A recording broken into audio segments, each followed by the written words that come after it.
Seth is in the house today. Seth, how are you? Good. How are you, Keisha? I'm doing good. It's really just me, you, and Chris today. So you ready for our first question from Instagram? Yeah, why don't we jump right in? All right, we're jumping right in. Okay, so this one actually came in last week. We didn't have time to get to it. Fly tying and fishing wrote in looking for some tips on irrigation for wintertime in a greenhouse setting. They want to know, would you lower EC? And if so, why? I think you really need to look at your light intensity. You know, how much supplemental light do you have and what kind of PPFD are you able to achieve in the wintertime? And look at some of your other limiting factors. If your light intensity is down quite a bit, like it would be here in the Northwest, if you're running little or no supplemental lighting, then most likely you don't need as much EC. The plant doesn't have as much metabolism going on, and it can't really take advantage of that. So I would say yes. Making that call, though, is certainly a lot easier with some sort of sensor to tell you where your EC baseline is at in the soil and where it's headed throughout the grow. Well, we do know a thing or two about sensors. So good luck out there flying, tying, and fishing. Let us know if you need anything else there. All right. Bilbo just dropped a question in the chat. Bilbo, you want to go ahead and speak to it? Sure. What can cause light bleaching on the tops of apical flower structures? So like when we're talking about getting really, really close to the lights, that level of light intensity hits to a point where it's pretty much like a sunburn. You don't have enough chlorophyll and chloroplast to actually absorb all that light, nor can the plant keep up with metabolism. So basically the leaf temp goes up and the plant slowly dies. It bleaches out the chlorophyll, and that's what we see.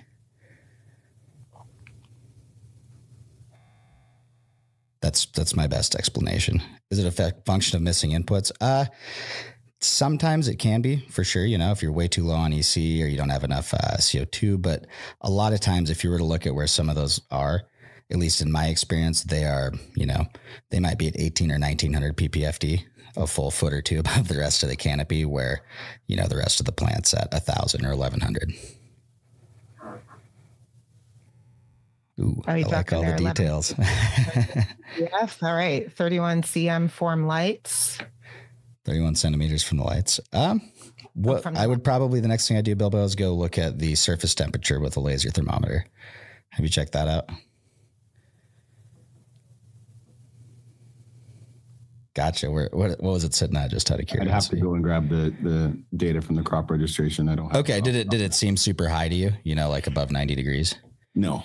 Okay. No. Well, that's why I was leaning into, you know, maybe we're missing inputs. We have our EC finally up in the 4 that we're dripping. Okay. So I thought maybe there's just this. Do you know what you're at? You know, do you have any kind of sensor in your substrate right now that you can check? Yeah. What's the it at? ECs? We're in vegetative stacking. Okay. In between 8 and 10 EC. Okay. Yeah, that's not terribly low at all. What's your CO2 doing in the room? It caps at 1400, so it's usually 50 ppm between 1450 and 1350. Okay, yeah. One thing to definitely check with the CO2 is make sure your in-room sensor is calibrated, the one that controls your CO2 system. Mm. And then otherwise, I mean, if you're only getting 11 to 1200 ppfd, that might not be doing the light bleach thing, and it's not high temp. Right. How often does it happen?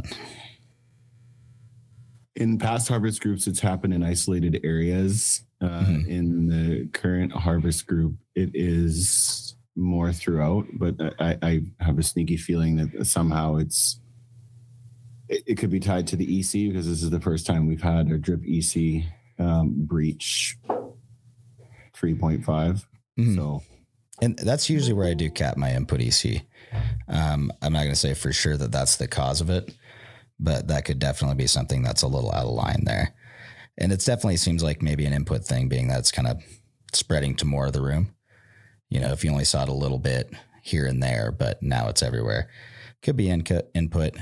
I don't think it would be a viroid kind of issue, but when you say an input challenge, as in my input is actually breaching a zone where the plant's not metabolizing it, or I mean, there's not even really tip burn. So if we saw like one bud that was bleached that looked close to the lights, right? Like that's concerning. But if it's a lot more widespread throughout the room and it's not one hot spot or one particularly tall plant, then it seems like it's a more widespread issue that probably is related to a common input or lack of it.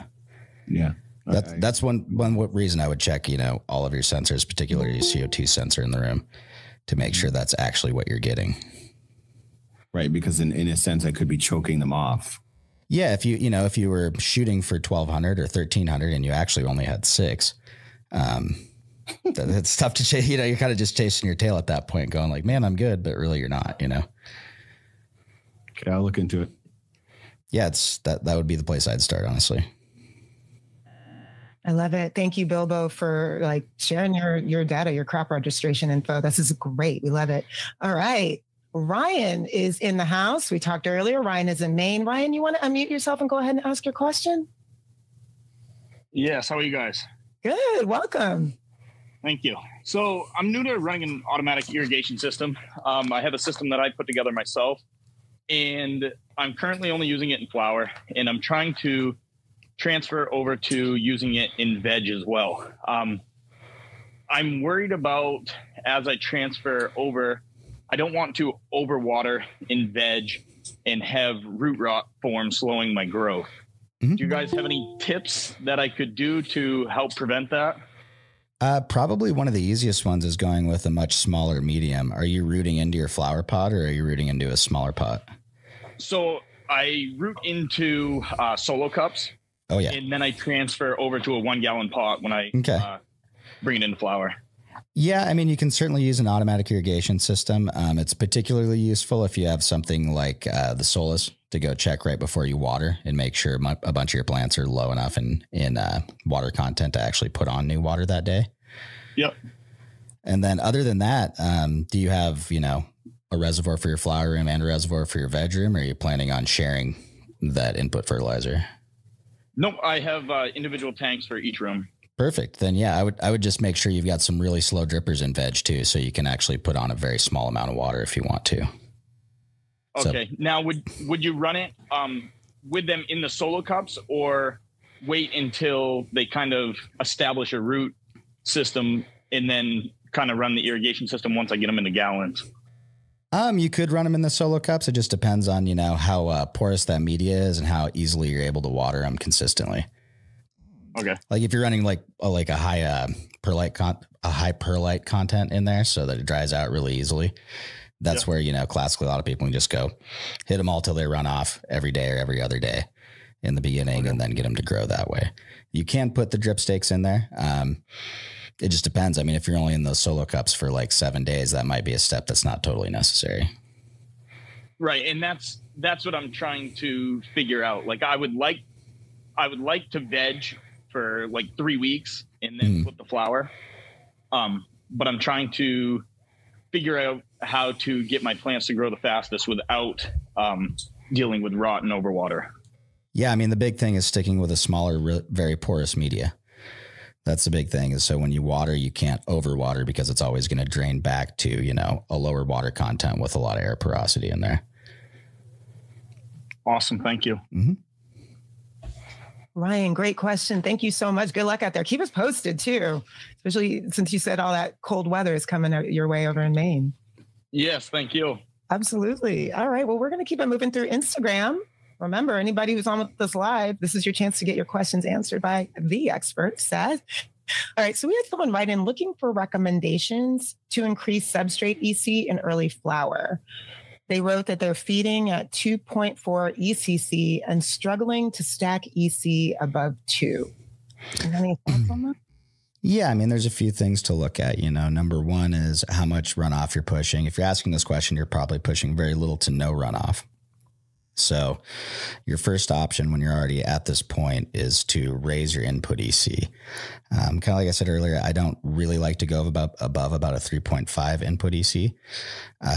Part of that's for economic reasons. Part of it's because we don't need a big jump if we're already that low. The bigger goal, moving forward in future cycles is to try to monitor in veg and make sure that your baseline at your wettest point is around a 4 EC. Before you're flipping into flower. That way, when the plant takes off and really starts to eat through or take up a lot of that nutrient, our baseline is high enough that you can build on it without it dipping below your feed EC.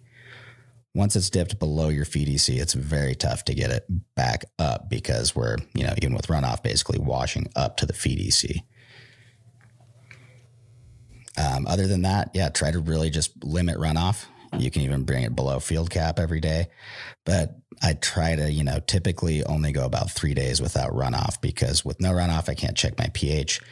At that point, I also know that I'm not doing much to restore that nutrient or that nutrient pH balance. So I want to really monitor that. And like I said, if you're having trouble stacking, you will hit a point where you go, okay, I have spent 3 weeks down at a 1.5 to a 3 EC.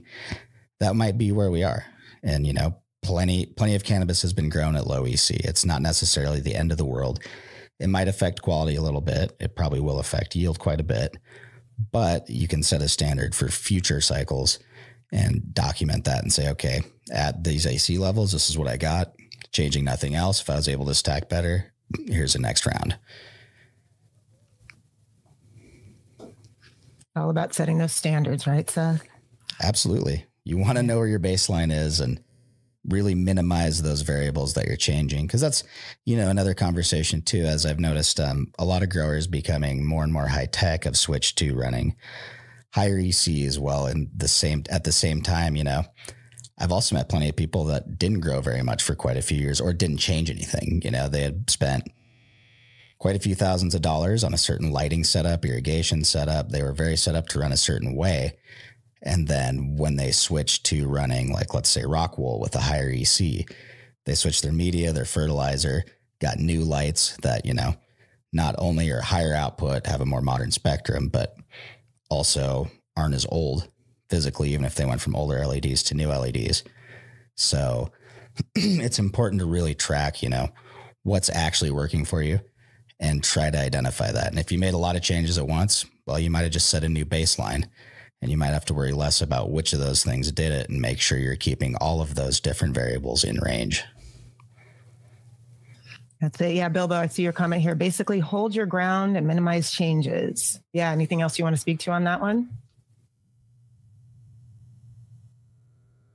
Well, I mean, I hear the dialogue. I hear the questions. It's common. There's with 100 or so levers that you can pull in any one harvest group.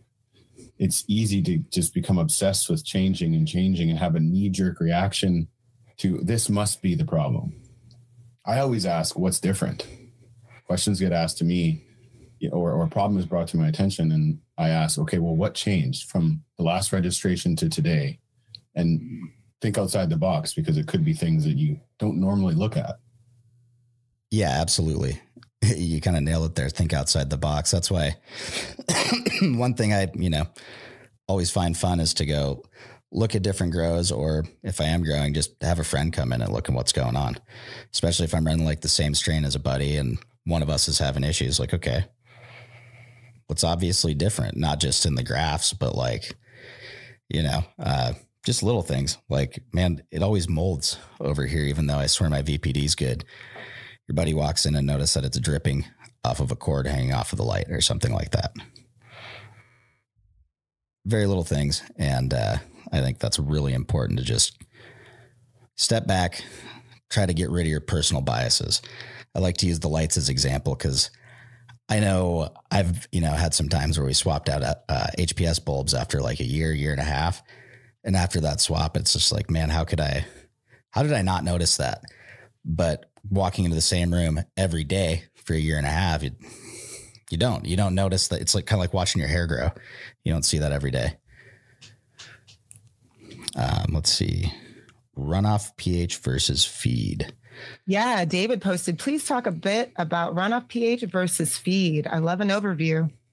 Yeah. So when we're talking about root zone pH and runoff pH, basically we want to be in between, around a 5.6 to a 6.0 in the root zone to have efficient nutrient uptake and also, have a proper distribution of nutrient uptake efficiency. And what I mean by that is if we're to look at a chart that lists plant nutrient uptake availability versus pH, that's right in the zone where we have enough nitrogen, phosphorus, potassium, and micro uptake to satisfy the plant's needs.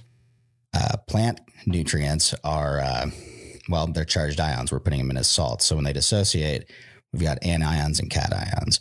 Most plant nutrients are cations, which are negatively charged. Anions are positively charged. So as the plant eats up those negatively charged ions, the positively charged ion concentration goes up. pH is the negative log of the positive ion concentration. So more positive equals lower pH. And as the pH lowers, we go out of that range of efficient uptake. So if you've got a 5.2 pH, are nutrients locked out? Kind of, but the reason isn't actually like a high or low EC level at that point. Usually it's the fact that we've gone out of range where the plant can uptake the available nutrients that it has in the root zone. So we're effectively choking it off from being able to uptake nutrients. And the end result might look like a locked out or burnt plant, but the reality is we've just got a pH problem, and we probably need to push a good feed, probably, a reasonable amount of flushing over the next few days, not to totally drop out the EC, but to restore that balance between positive and negative ions. David, do you have anything else to add or clarify with your question? Oh, and I should add a little more. Sorry, David. We expect to see, because of that, a small drop in pH if a plant's feeding properly, and we have a good nutrient ratio there. It's from, say, like 6.0 or a 5.9 down to a 5.5 or 5.6 is very acceptable and a good sign. Awesome, Seth. Thank you for that. David, feel free to, if you want to chime in a little bit later, let us know. We're going to keep it moving. We got a YouTube question in from Kevin. Oh, Bilbo also compliments your hat, Seth. Thanks. Hat game, always on point. All right. Kevin wrote in, would you say running runoff water the last 2 to 3 days before harvest is risky for botrytis, even though your immediate EC is at a 0.7? When having buds as big as a soda can, VPD at 1.0 to 1.2. I mean, if your buds are that big and your EC is that low, it depends on what you were running earlier on. If your EC has dropped down from like an 8.0 to a 0.7, you might be a little bit worried about, causing some damage to the plant and kind of killing it before you go to harvest. The other thing is at a 1.0 to a 1.2, you're certainly at risk of botrytis with those big buds. The bigger they are and the lower your VPD is, the bigger risk you have. So your best move would be to probably try to raise your VPD to help deal with that. And if you're at your limits of dehumidification or AC control for helping out with your VPD, then minimizing runoff is going to be one of your only options for trying to keep as much water out of the room. Or raising your temperature potentially. If you're trying to run 75, 65, you might be looking at trying to run 75 to 73 at night, trying to maintain that VPD when the lights turn off. Kevin, you had me at buds as big as a soda can. We welcome photos. Oh, yeah. Into that. Awesome. All right. Keeping it moving. Anybody who's on with us live, now's your chance. Start asking some questions so we can get to it today. Oh, Janelle has a question. Janelle, you want to unmute yourself and go ahead and ask? And if not, I can just dive right in. I'm just going to go ahead and dive right in. Janelle has a question about watering. I wanted to know when you would suggest first watering a 3x3x3 rock wool cube after transplanting an AOK plug into it. So presuming that the cube is properly hydrated to begin with, the day after transplant, I would hit it with a very small, see 3x3x3, that's pretty small. We're looking at 20 to 30 milliliter max irrigation, very small. But the beauty is with that rock wool, you can water it. It'll go up to field capacity. You'll get some air infiltration. And in a 3x3x3, it's pretty tough to overwater them so long as you stick to those small irrigations in the beginning so that we're getting good water movement down through that cube. Janelle, feel free to type in the chat if you have anything else to add on that or wanted some more clarification, but great question. Getting a couple questions around transplanting plants from something that's smaller to larger. So progress. All right. We got another write-in here from JT. Oh, runoff is the theme. Regards to runoff pH, which imbalance of elements cause pH to rise or fall? What is the most common correlation between certain elements that cause pH swings? Specific elements. So one thing you'll see, definitely is like when we look at, say, nitrate, for instance, that's easily uptaken by the plant. That is why it acidifies water pretty easily. After you put it into the solution, it's easily uptaken, pulls out. We remove that negative charge, it goes up. So nitrogen is on the end of that, but typically it has to do, at least in my experience, you've got some very picky plants that uptake certain nutrients at, weird ratios. The other thing is, a prolonged time of running not enough runoff is going to slowly upset that balance. So if you're building EC with a strategy of running, let's say, no runoff for 2 weeks straight, one thing you certainly risk is slowly disrupting that balance. And now your EC is very high, but you've got too much of the wrong ions. So at that point, it's really tough because we don't want to totally dump out that EC, but we've got to reset that balance.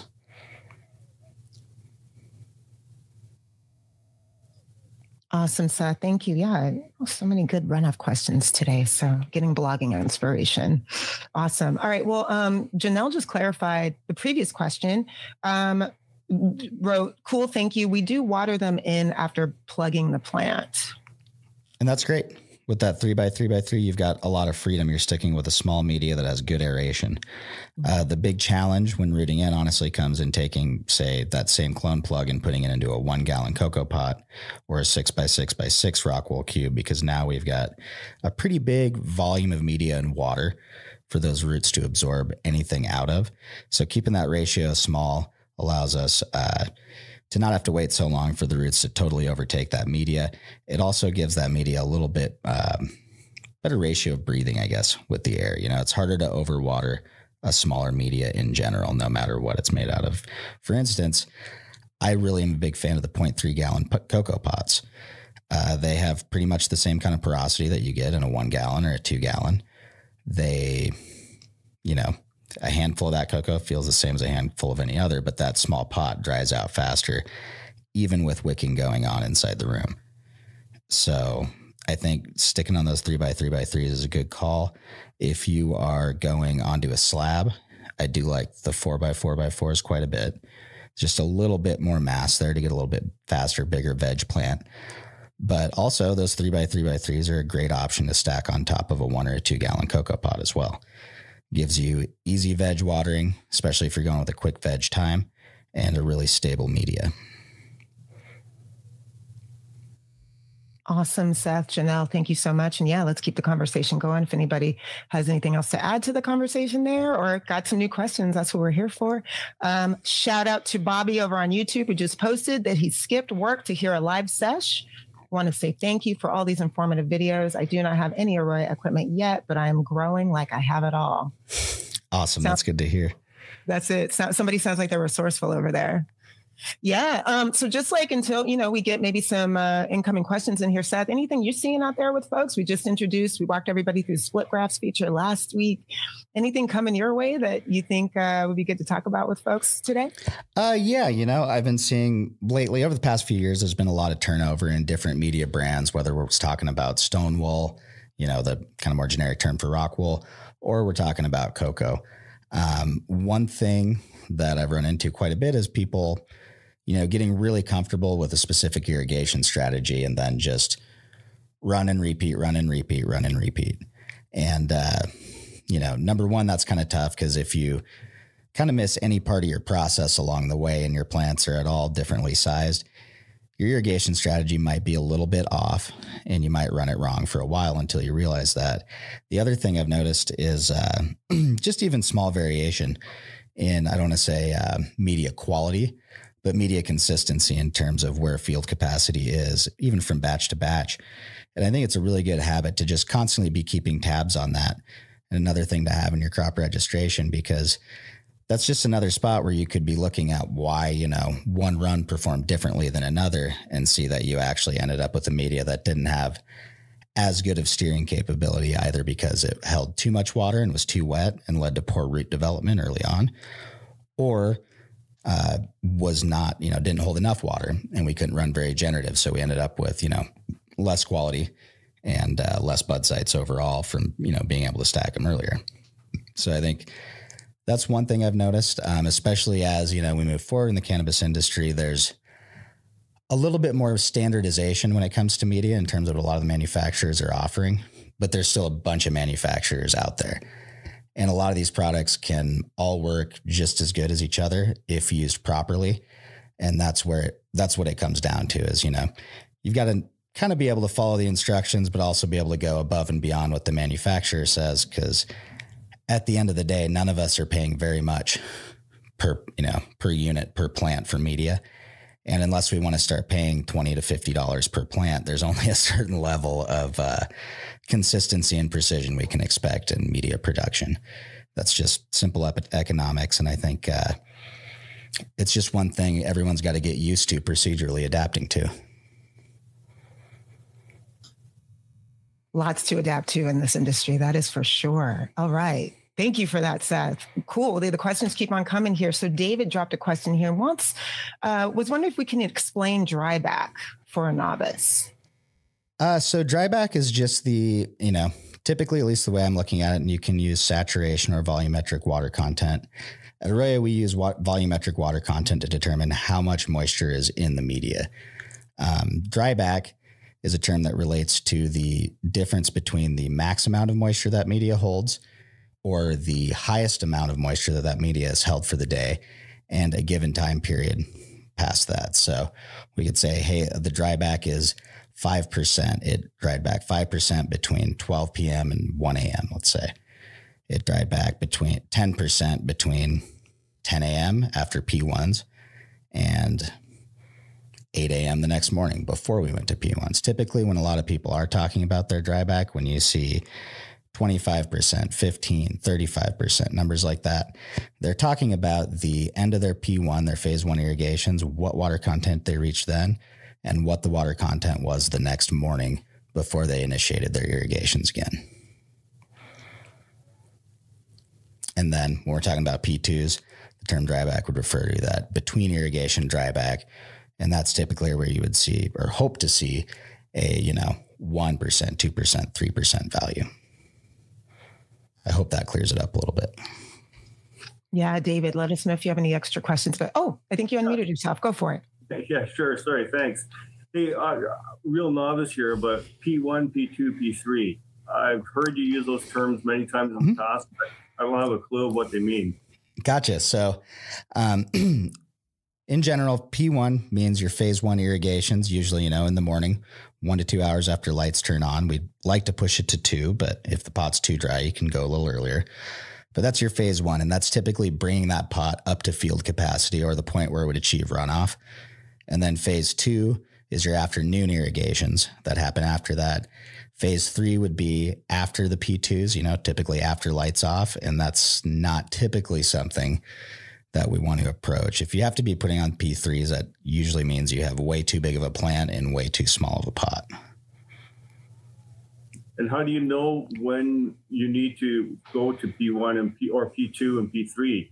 Because a lot of growers will only do a single irrigation a day, especially the guys hand watering. Exactly. So, the classic hand watering techniques, especially in a bigger pot, you're going super generative. So when we're talking crop steering and generative steering, we've just got P1s, and that's that morning watering. Using crop steering to bulk up the plant is when the P2s come into play. And what that is putting more and more small irrigations on in the afternoon to stimulate plant metabolism and cause that plant to grow at a faster rate than it otherwise would. Thanks. Yeah. Thank you, David. Good to hear you from you and see you. Yeah, appreciate those questions. Great question. Yeah, every once in a while, take it back to a definition one is good. It's so good. Yeah, I love an overview. All right, we got another writing here from our good friend Cypher in the house. He's wondering if Seth, he wants to know about storing large amounts of RO water. Any insights on keeping it clean before use and fertigation? So dark, cold, and ideally injecting some hypochlorous in it while during storage. That's about it. Don't let it go anaerobic. Don't let things grow in it. Keep it sealed up, keep it clean, and maybe look at, what are your needs and how much is it practical to store versus filter? So if you're having to store water for such a long period of time that contamination becomes a big issue, then you might want to look at storing a smaller amount and refreshing it more often to avoid contamination.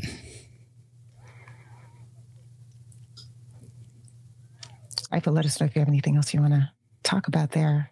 All right, Bilbo, what's going on with this comment?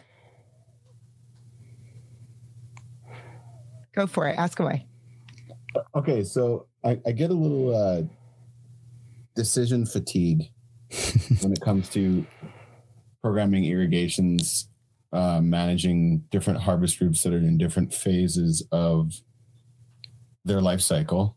And what I'm seeing is a trend over time where, you know, I can anticipate, especially when I stop changing 100 things, where I can anticipate what's coming up.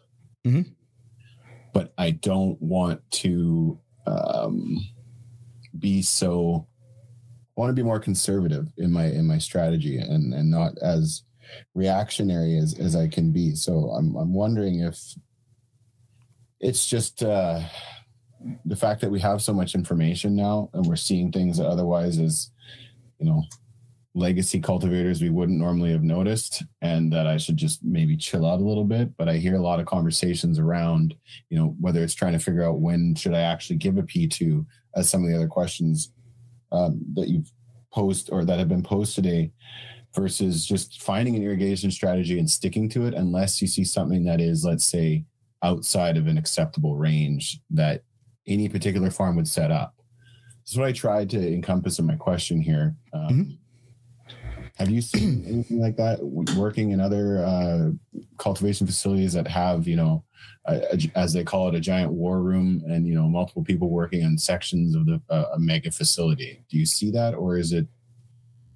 So yeah, there's the approach people typically arrive on is, I mean, you kind of nailed it there, right? Like, it's really easy to hit that data overload and go make a change every single day, you know, to every single bench in the facility.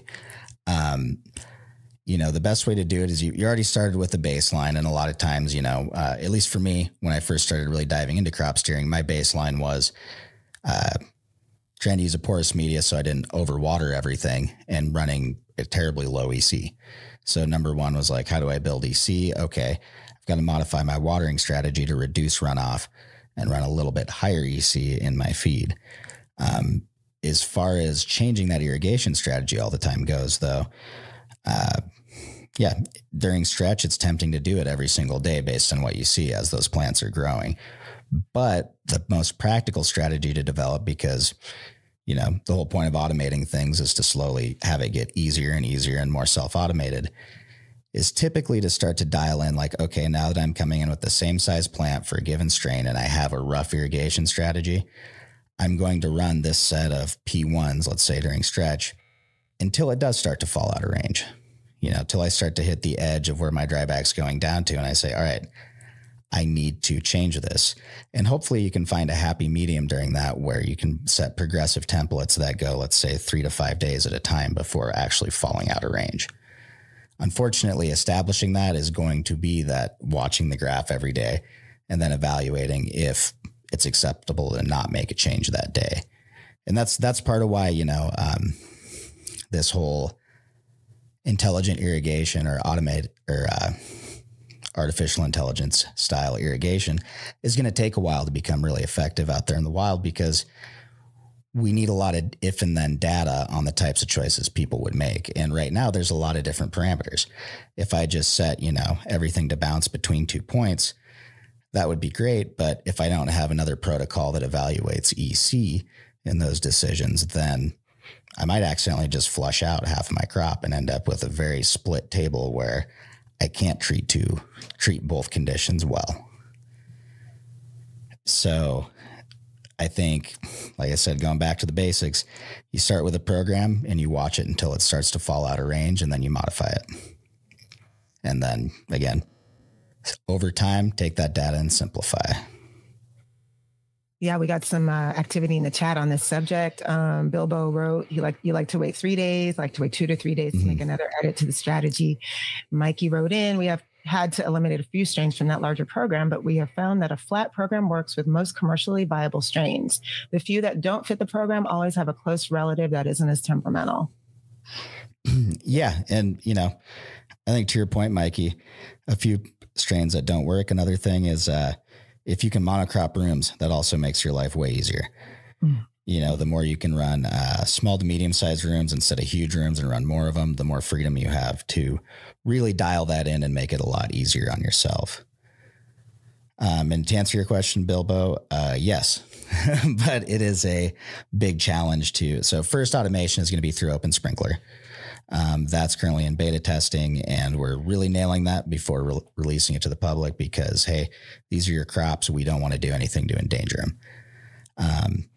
As far as making the artificial intelligence part of that portion, we have data scientists working on that, and it's going to take a little bit of time. And a big part of that is because we're going to be able to work with our customers and gather, what are some of those responsible if and then decisions that they're making out there and see, what's actually working out in the world. Because fortunately we work with, the best growers across the country and even other countries now that, are helping us, see what works and what doesn't. We're using all of this incoming data as far as just basic meta environment and stuff, because, we can correlate simple things.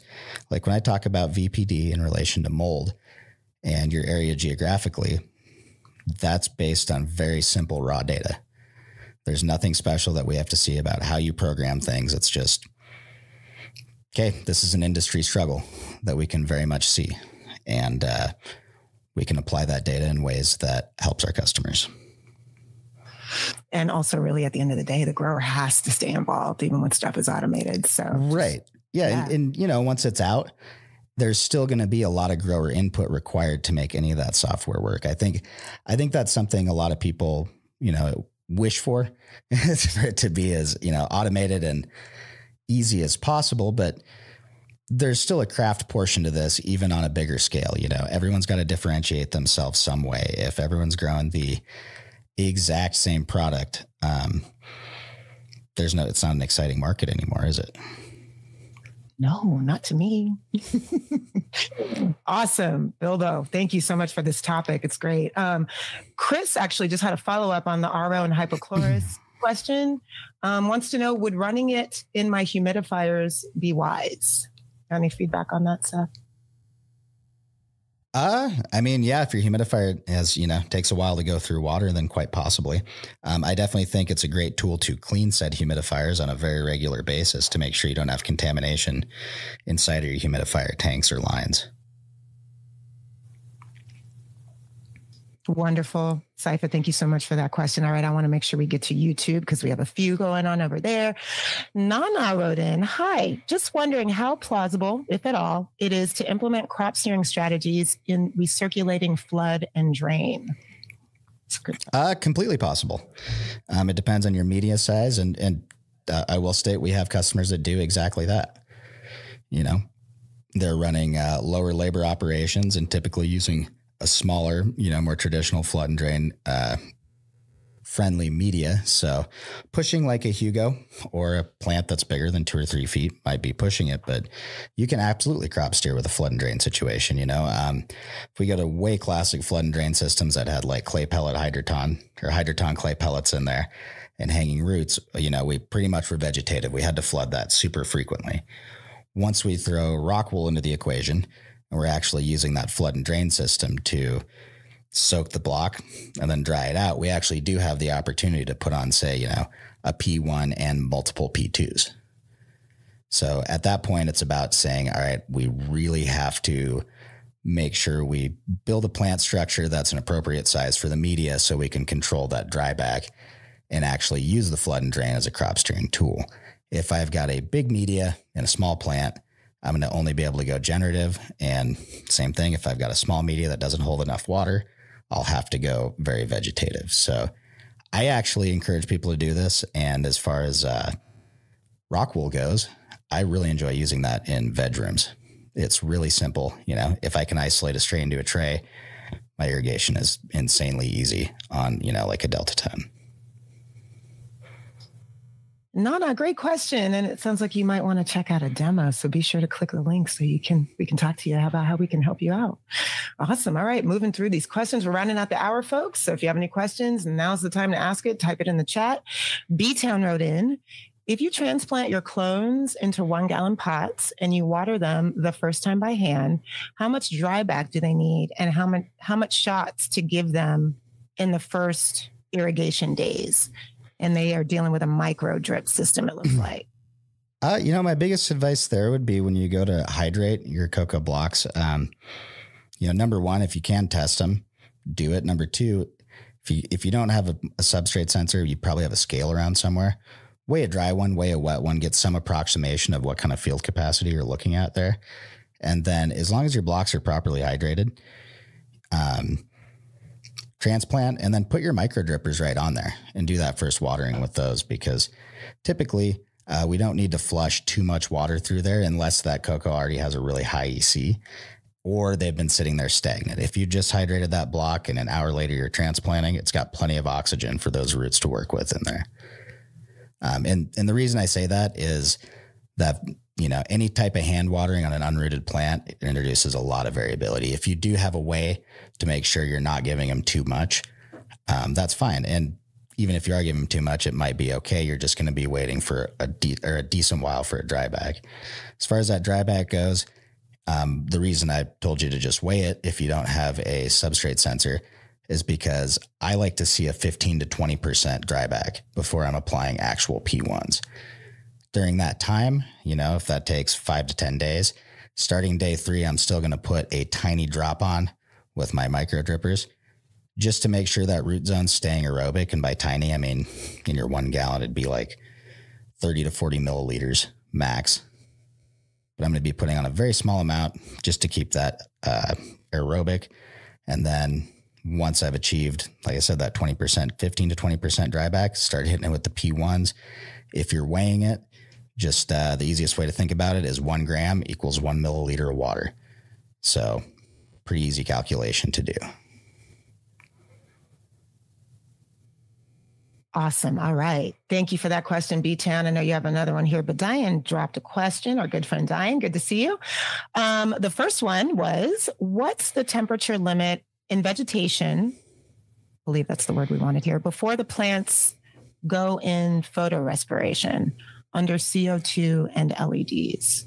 And Diane, I apologize if I didn't ask that right.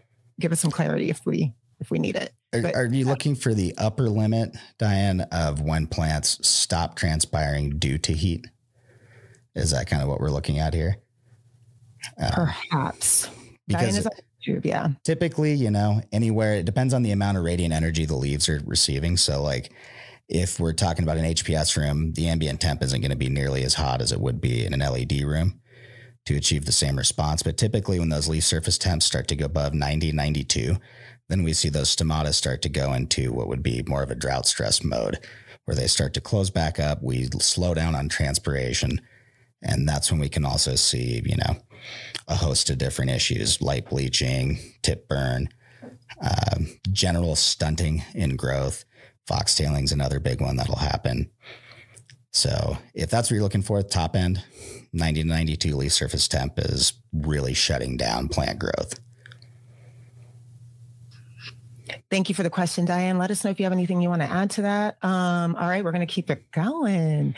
B-Town has another question here. Wants to know experiences with hypochlorous acid in the nutrient solution to keep the lines and drippers clean, even if your nutrient solution don't even fall out. So they just I guess one of the big things to really clarify here is hypochlorous does help a little bit with nutrient or I should say mineral buildup in your lines, as it is a weak acid, but its main action is actually as a sanitizing agent. So a big way it actually helps keep people's lines clean is it's continually sanitizing that, wonderful nutrient soup that we've got sitting in our lines in this nice warm 75 to 80 degree room. And that's a good point, Mikey. You will get root rot if your substrate temps hit super high as well. Lots of problems with running too hot. But yeah, as far as hypochlorous goes, it's a sanitizing agent. So, a good way to think about it is in terms of horticulture, The first place I heard about it being used was in deep water culture and flood and drain systems where they're recycling their nutrient water for a week at a time. In those systems, a constant, I can't remember the ppm off the top of my head, but with like a 0.08%, something like Athena's cleanse, you're looking at 0.5 to 1.5, even 2 milliliters per gallon for a pretty strong solution, maybe more like the 0.5 for a daily solution. But the big thing to remember is, no matter which version you're going with, what hypochlorous product, you really need to look at that concentration and see what you're working with. And then, like Mikey put it earlier, if you are going to start using it quite a bit, it might be worth it to look into a generator, because right now, a lot of the chemical suppliers, there's two main uses for it out in general industry. We've got the horticulture side and then sanitation. And in a lot of commercial or like medical cleaning products that hypochlorous is in, they actually mix it with bleach. So right now it is tough to go get a good horticultural source that doesn't have, the green tax that we all complain about. Fantastic. B-Town, thank you for your question. Good to hear from you. Diane submitted another one here, wants to know, what's better, 2 sprinklers in the pots, 0.5 gallon per hour, or 2 sprinklers, 0.3 gallons per hour for 2-gallon cocoa pots? Personally, I'd probably go with the 2.5s or a single 1.0. But it does depend on how big your room is. The 0.3s give you a little bit more control. But if you have a big room with a lot of zones, it takes you longer to put on, a bigger shot with the 0.3s. So at that point, you got to make sure that you have enough time to cycle through. Like if we're going to put on a shot every 15 to 30 minutes in vegetative and P1, you want to make sure you can cycle through that with your irrigation. Then you're not going to run over. So if it took 2 minutes to do each zone and I had 8 zones, and I want to do it every 15 minutes. Well, now it takes me 16 minutes to do 1 P1 shot. So I want to make sure you don't run into those kind of limitations. Awesome, Diane. Thank you for your question. Love it. Okay. Yeah, we're on and popping today. Chris, my producer, is on today. What's going on YouTube? I think we just did a poll. Yeah. Yeah, we try to hit a poll now and again just to take the temperature of our attendees and see what they're thinking about, what they're working with. So I asked, what are you growing in? And my choices were rockwool, coco, and other. And so the results came out 20% rockwool, 40% coco, and 40% other. So Seth, it begs the question. We hear about rockwool and coco all the time on the show. What are some other mediums that we should maybe know about, or maybe we don't hear enough about? There's a few good reasons rockwool and coco are the most popular. Number one, stone wool in general is pretty easy to produce and it's readily available. Cocoa is a byproduct of the general coconut industry. So the environmental consequences of using cocoa as a plant growth medium are in general pretty low, other than the carbon footprint, of course, of shipping them from generally Southeast Asia or Sri Lanka, India to us here in the United States. That being said, some of the other traditional medias are actually really good. Peat moss, for instance, great. The only problem is we got to go strip mine peat bogs to get it. So the environmental outside of that is not that great. Perlite has been used in the past. Straight perlite, not the most popular or great. That's super wasteful in terms of water efficiency. When we go look at hydroponics, we've got, your hydroton clay. That's also great for deep water culture applications and flood and drain, although both the perlite and the hydroton really limit you and your crop steering capabilities. People have tried out a lot of different media over the years, from different mineral-based mixes. Generally speaking, indoor, the classic soilless mix definition is, or not necessarily mix, but soilless media is what we want. We want to have control over what nutrients the plant has access to, when it has access to them, and ensure that it has proper water holding capability, all while trying to maintain a relatively sanitary environment. We don't want to bring in any nasties with us. So, when we talk about a mix, you'd say maybe make for an outdoor organic bed. If we're looking at, cocoa bark mix, maybe some straw in there. Like we can really go down the rabbit hole with organic inputs. And there's a lot of great ones out there that can actually build a pretty decent soil structure for your plant to grow in. But when we're talking about indoor growing and controlled horticulture, where we want relatively consistent results and we want to be able to control every part of the process, rockwool and coco are kind of where we keep landing because of like I said, various economic reasons, and they have the properties we're looking for.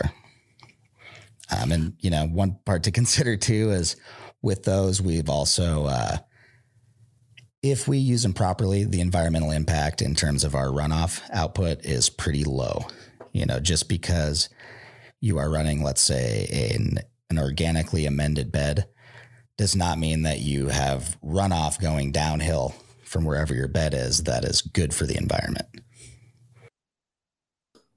I love that.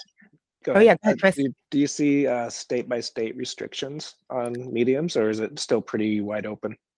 Can you hold on a second, Chris? I got some headphone issues going on. I couldn't really hear you there. Check. 1, 2. Can you type that in the message, Chris? I just can't. Yeah. Yeah, I'll follow up in the chat. Okay. Our producer, he has to send his questions in by chat, just like everybody else. But we got some dialogue on the different substrates here. David wrote in Growsorb with an exclamation point. So there's a lot of enthusiasm on that one. Mikey wrote in DWC, NFT, RDWC, Hydroton, float tables, soil mixes, aero units are coming back around. Yeah, so different substrate.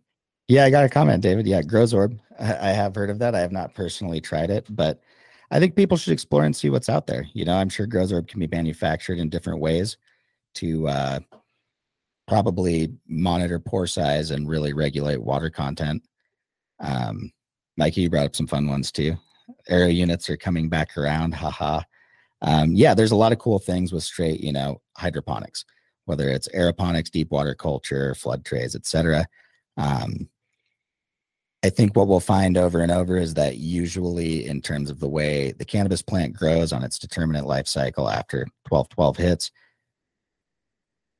media like coco and rockwool just give us the best performance and work best with how the plant develops. You know, if we want to be able to run irrigation strategies anyways, that's the optimum hydroponic growth technique.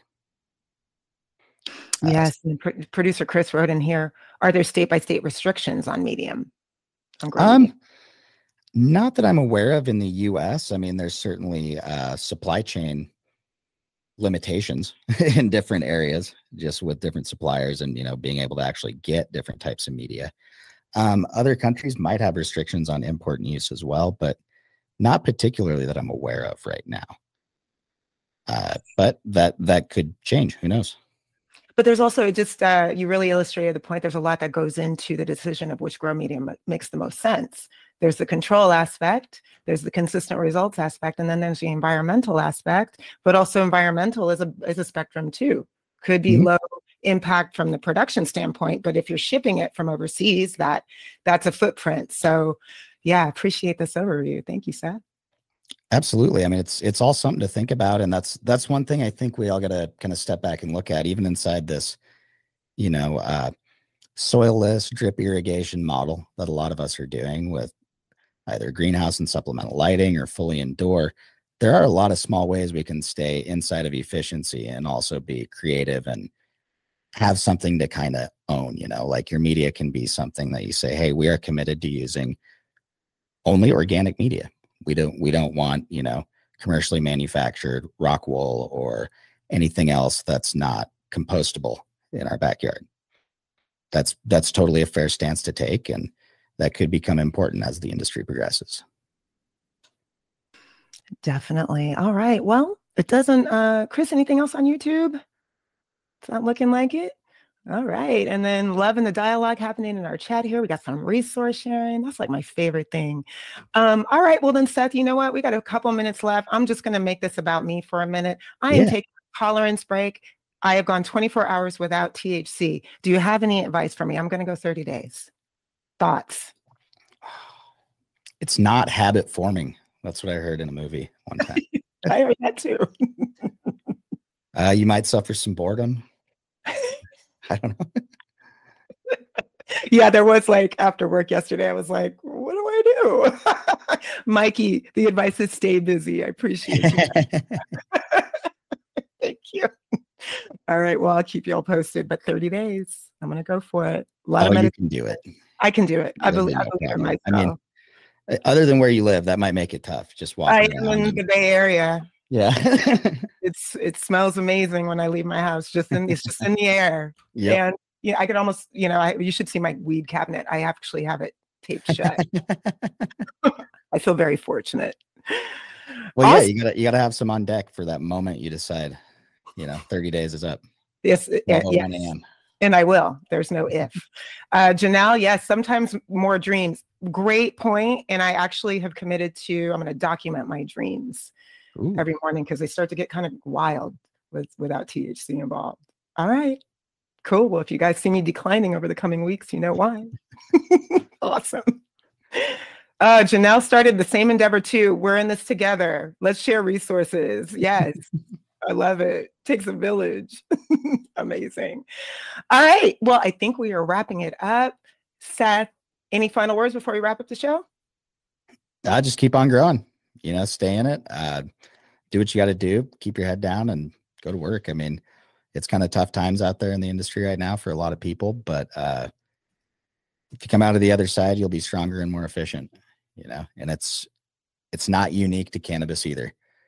It's part of any growing industry. And right now we're just in a bit of a turbulent time concerning regulations and marketing, or not marketing, the market everywhere. But this was, maybe not predictable to how bad it could be, but you can look back now and predict what the future might look like for you and start making real business plans. I think that's where people's heads need to be at right now. Mm-hmm. Unfortunately, because, I like to just focus on the plants and not have to think about that side of the business. Right. And I think a lot of growers feel that way too.